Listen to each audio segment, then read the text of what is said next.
Hello YouTube. A week ago I quit my job as an after-school teacher after they had cut in my hours. I've been working there for past 6 months already, and I felt like it was time for something new entirely. I got the courage to leave my job after I got my first sale with my new key programming tool, and that gave me enough confidence to just quit my job. Like, I haven't had another sale since. But since quitting my job, I actually got like 5 interviews at other office positions. Now, most of them are part-time, but a couple of them are actually full-time jobs. Out of all the job interviews that I got in for like office administration, after-school teacher, and another office administration shop, I'm thinking of going for the ones that's more sales position, since I already have administrative experience. I have never in my life worked before in a sales job, so I would be more interested in that. I'm on the second round of interview. I just finished it this morning, so I have to wait for the response.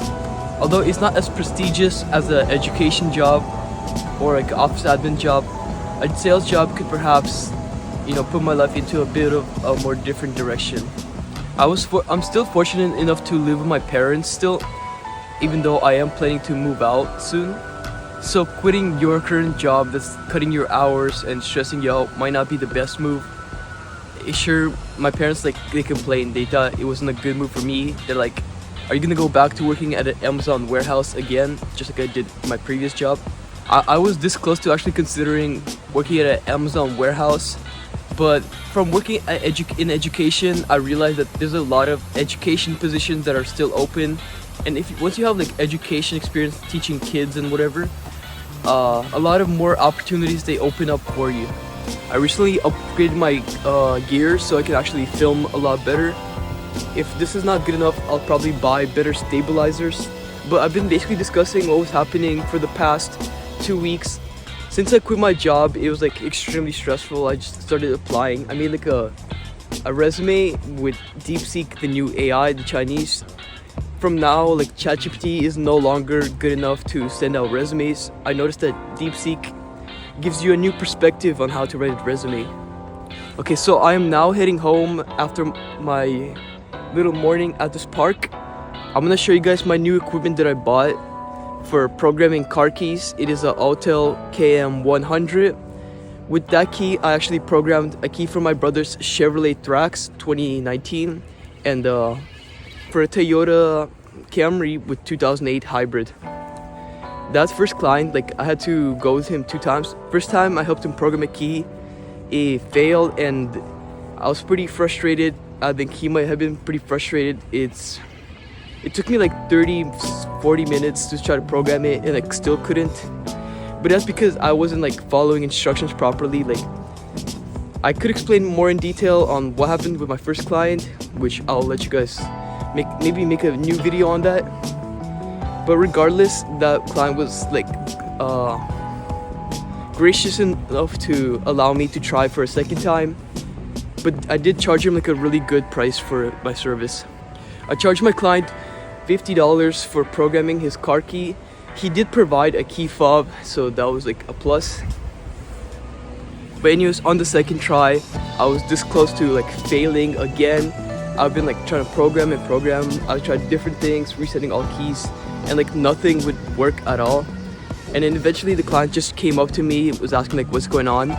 I showed him the video tutorial that I found shamelessly, and I was like trying to follow it, show him my process on programming his key.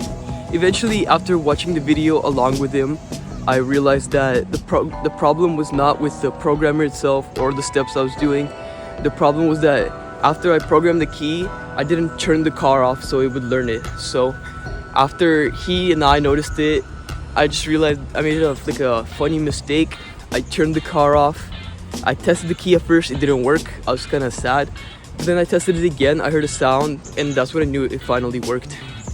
The client, like once it was programmed, the client was extremely happy. He even tipped me an additional $10. Looking backwards, it was kind of stupid to put in a 2 weeks notice without having anything lined up for my job in particular. But I felt like I was still living at home with my parents, and I didn't really need to go through all the troubles with my previous jobs. I've been putting in like a lot of effort, a lot of heart and soul into my job, and in return I was barely getting any paid. They started cutting my hours, and they also had these really frustrating procedures with the job as well, which somewhat frustrated me. As stupid as it was for me looking back to quit my job without having anything lined up and having a possibility to go back to an Amazon warehouse because they're the only ones who may be hiring, like I would do it all over again. Maybe even if I have to still work at the Amazon warehouse again, just quitting that job. Like although they treated me well, they had good company culture, they were a bit disorganized, which created a lot of trouble for me. The person I was working with, my coworker, they kept on getting switched out and rotated, and I couldn't work in that type of environment at all.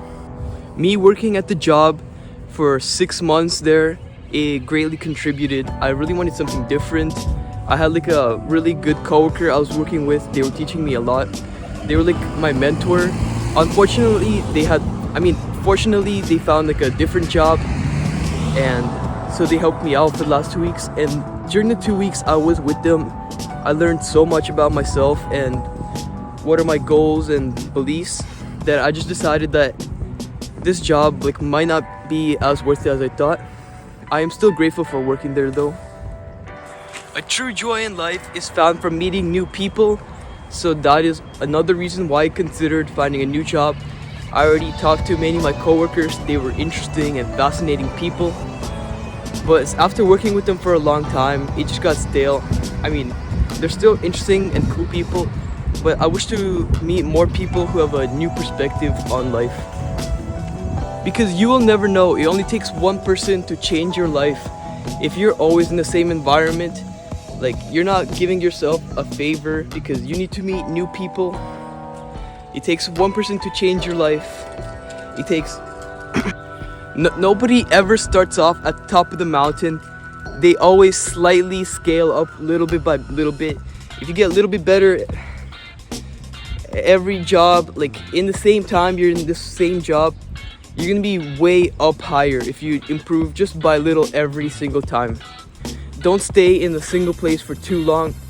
I know it's a harder thing for some people because they have like a family, they can't just switch out. But when you're young, you should use that opportunity to switch jobs, to meet new people, to go outside, and perhaps to move out as well.